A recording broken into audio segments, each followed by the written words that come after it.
Hello.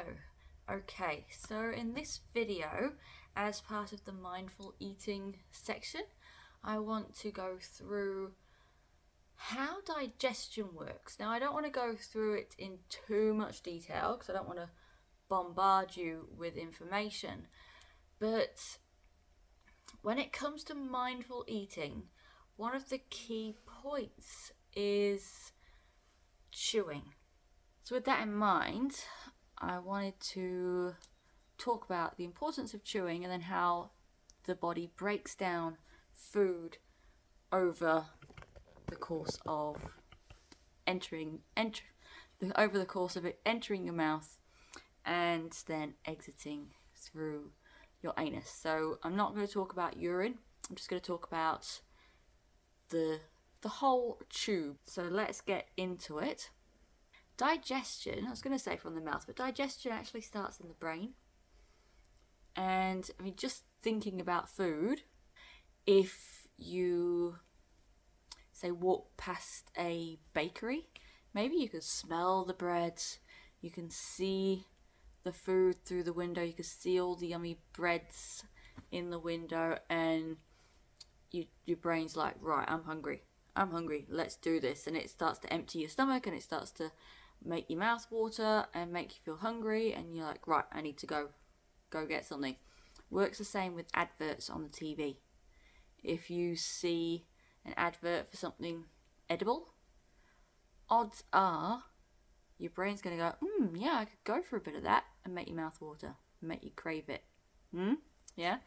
So that's a whole other topic, but I just wanted to touch on that digestion starts in the brain. So when we put our food in our mouth, our saliva starts, and that comes into our mouth, and it's full of enzymes that help to break down mainly carbohydrates, a little bit of fat as well. So that is what happens in the saliva. Then you've got your teeth, which chomp the food, break down the food to make more of a surface area for those enzymes to get in and do their job. And then you've got your tongue that's turning it all around. If you've got one of those stand mixers or even just an electric mixer, you've mixed things round, you've stirred things, you're trying to mix something together to make a dough or make cake batter, all the wet stuff and the dry stuff all gets mixed together to make a nice little paste, and then that, with the help of the tongue, gets moved to the back of the mouth and down the esophagus as we swallow it. So that's the first part. If we don't do that, we end up with chunks of food in our stomach, and it makes digestion and nutrient absorption a whole lot more difficult. So the next step, I'm going to pop a little picture up here as well just to go through it. So the mouth is at the start. When it goes down our esophagus into our stomach, the stomach acid that is secreted through the walls of the stomach itself, they turn that paste into liquid. So you've got your protein breakdown is there, and you've got some absorption in the stomach. So the stomach can absorb alcohol, some medications, some water, some minerals and vitamins, and some short chain fatty acids. It can absorb those through the wall. And as it breaks those things down, or absorbs them, it passes from the top of the stomach through to the bottom and exits. So liquid will exit quicker than more solid foods. So if you had a smoothie or a juice, that will take less time to get from the top to the bottom than it will if you had, say, let's go orange juice versus an orange. An orange juice will take less time to get out than an orange itself, because you've got fibre and things like that that need a bit more work. So it can take from anything from 1 to 4 hours to empty, depending on what you eat. And if you have so liquids go first, the smaller things go before the larger things. So if you've got chunks of food that you swallowed whole, then that is going to take longer to digest and process than the smaller things. And carbs will go before proteins, before fats and fiber. So if you are doing a workout, if you're going out for a run, you're entering a marathon, it pays to have carbs before the exercise, so your stomach's not going through all this work while you're trying to run. And if you are a busy person and you don't have much time to eat during the day, having something, especially before you start your big day, having something that's high in protein, good fats and fibers, is going to sustain you for longer through the day, so you're less likely to reach out for sugary snacks to keep you going on the go. So that's a little aside. So once that's processed and it's gone from your stomach, it starts to make its way into the small intestine. And it's the small intestine's kind of in 3 parts.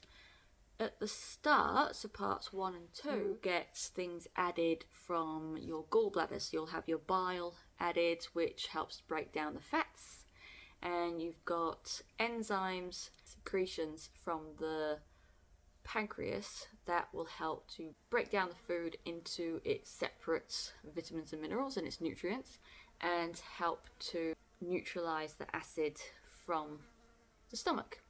So when the stomach empties, all of that acid is coming with it. So we need something to help manage that acid build-up. That's when you can end up with ulcers and issues like that if you don't have a good working pancreas to do that, or your stress levels are high, or other conditions that might affect you. So the last third of the small intestine, that has a job of absorbing your vitamin B12, and it takes the bile salts from the top when it was neutralizing, when it was breaking down the fats. It takes that and it recycles it, so it goes back up and goes back to the liver, and then that recycles it and sorts all that out. If you are someone with high cholesterol, this is a good thing to note. If you are having soluble fiber in your diet, so like your psyllium husks and your whole fruits and vegetables, that will have your soluble fiber in it. That will bind to the salts, and that will also bind to the cholesterol, the excess cholesterol in your system, and it will take it out and excrete it in your feces. So if you have high cholesterol, just remember that.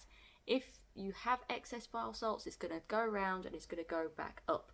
So if your excess bile salts are excreted, then your liver has to make more, and it will help to flush out excess cholesterol, which is always a bonus.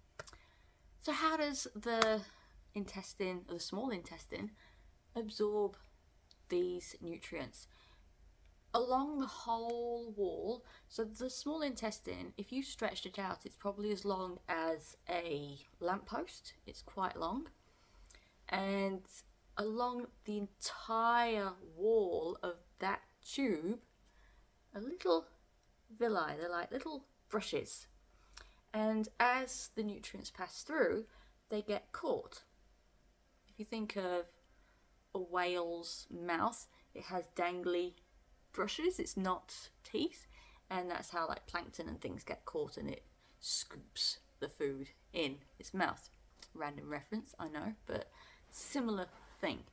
So these are catching the nutrients and it's taking it up through the wall into the bloodstream, which then gets distributed around the body for use for storage, or it'll come back round and be excreted.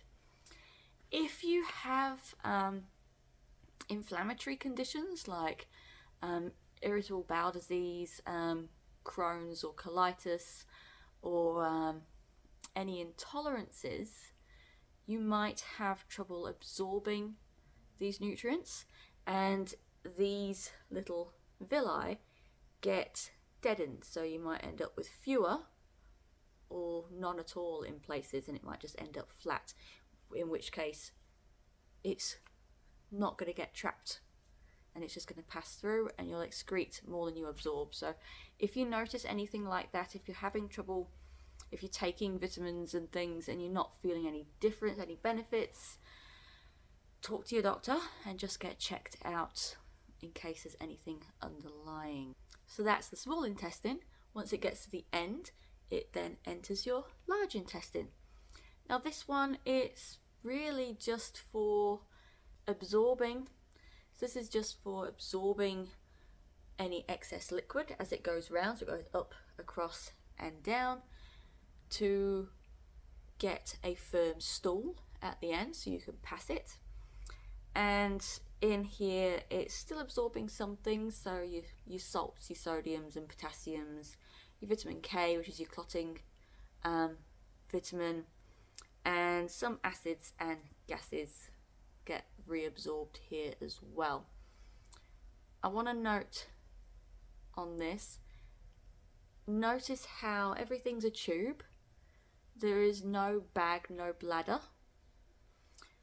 So if you feel the urge, when you feel the urge to poo, you have to go. You've got maybe 15 minutes or so, but you have to go and find a toilet and poo, because otherwise it's going to go round and it's going to back up and it's going to be softer and less firm further up the pipe, and you could get leakage, you could get constipation and diarrhea all at the same time. You're going to have some issues with how you poo if you don't go when your body tells you to. Also in here is your good bacteria, which I'll go through in another video in more depth, but your good bacteria is all your probiotics. That is going to feed on the waste plant matter that you eat, and it's going to help with things like removing bad bacteria, yeast overgrowth. It's going to boost your immunity. It's going to help with reducing or removing carcinogens. It's going to help with regulating hormones, all of these great things other than just digestion. It's not just a poop factory. Your immunity and how your body functions relies on this universe within your large intestine. So I'll go through that in another video because I don't want to spend too long jabbering on this, but I wanted to just go through all of that. So once it gets to the end, it excretes out into poo, into the toilet, done. And that is your waste matter, any bacterias, any excess hormones, bile salts, cholesterols, and all of that. So see the importance. If I don't know if I mentioned, if you don't chew your food properly, so the importance of chewing your food properly is making sure that you are breaking everything down so it can go through the system and get all the nutrients that you're eating. Otherwise it's just a waste of food and chewing activity, isn't it? If you don't chew the food properly, you might as well have not eaten it. If you might think, okay, if I don't chew my food properly, it's going to sit in my stomach for longer. It's not necessarily. It's going to try and break it down using the acid as best as possible, but then it's still going to pass it through. And if you are not,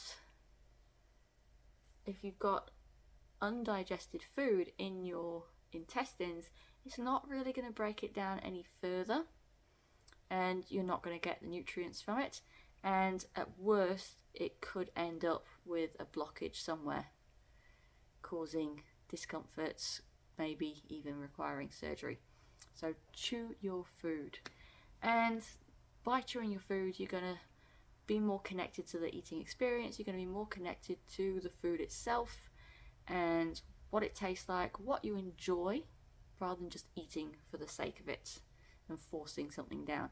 So get to know the food, get to know the flavors, chew your food, and enjoy this mindful eating experience. Any questions, please do let me know in the group.